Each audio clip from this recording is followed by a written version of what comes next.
everyone. Today I want to tell a story of crying stone.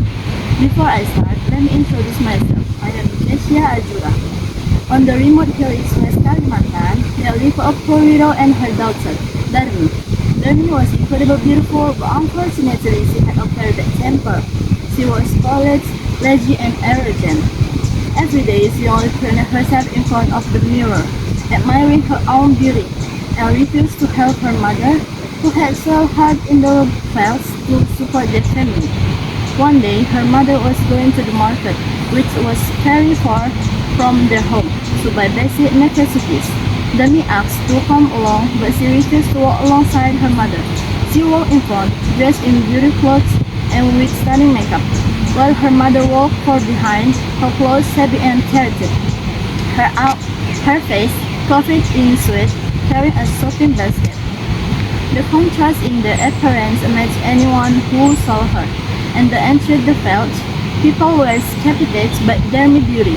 Several young men approached and asked who the old woman walking behind her was.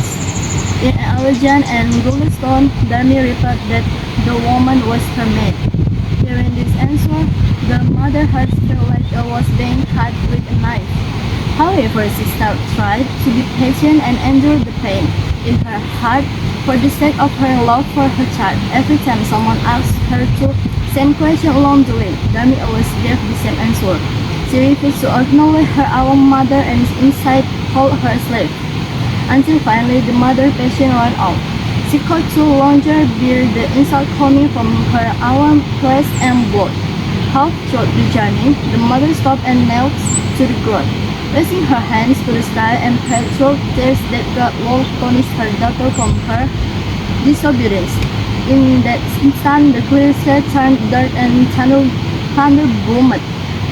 Darmi suddenly felt her legs stiff and couldn't move. She screamed in the terror as she watched them slowly turn stone. The overwhelming fear made her realize her mistake. She sobbed and begged for forgiveness while protesting herself to her mother. But the curse could not be stopped because the rice had turned the porridge. Darmi and her body eventually turned into rice stone. Despite her physically transformation, tears continued to flow from her eyes, a sign of deep regret. Locals will witness the incident later, the crying stone. Thank